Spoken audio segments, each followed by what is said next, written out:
Good day, I hope you are doing well today. It's Adrienne from the Tree Journal, and I'm so excited because I'm going to be sharing with you swatches of the gouache paint that I got and I opened, with you the other day. And then I got too excited and posted about the sketchbook revival.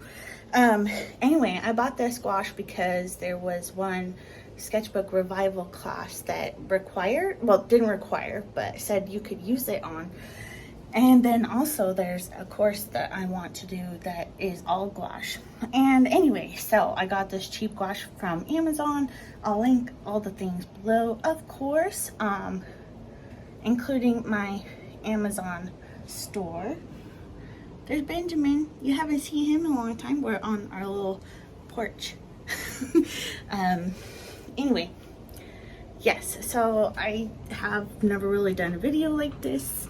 So I do apologize if it's boring. I'm going to be talking through, I guess, and did my best to not make it boring, but I thought it would be fun to see all the colors swatched, even though there's 56 of them, so I tried to hurry it along. Anyhow, I hope you enjoy and kind of see how I swatch gouache. And then soon I'll show you how I made my gouache, my swatch cards you could use for any paint or medium.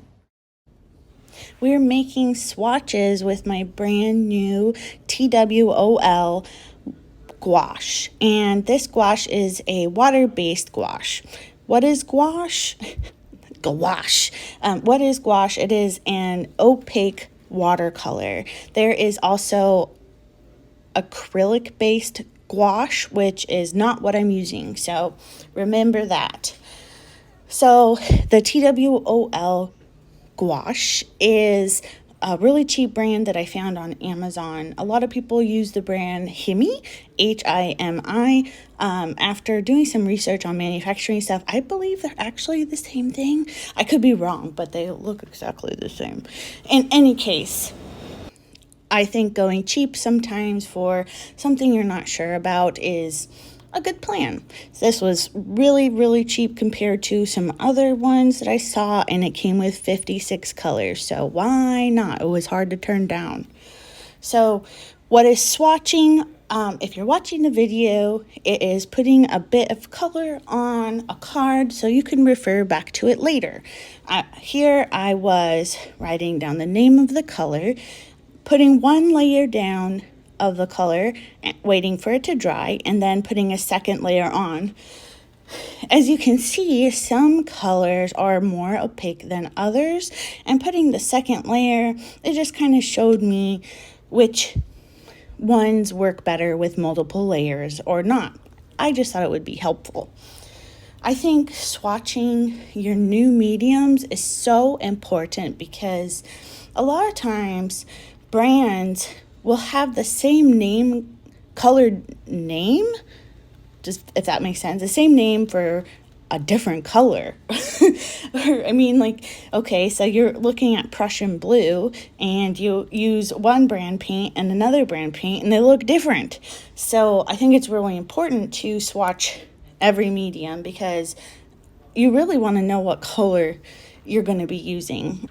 I have used these swatches already for one of my projects, and it was so nice to be able to look through each color and, put the colors side by side to see if they looked nice together. So that's another benefit.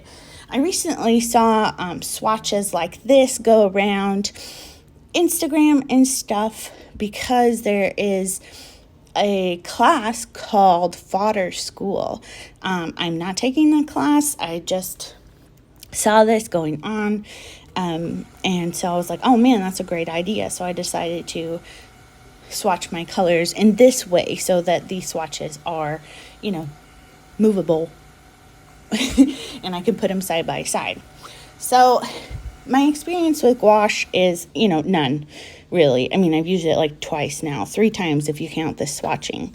I was pretty surprised by the texture of it, to tell you the truth. I did not think it was going to be so thick.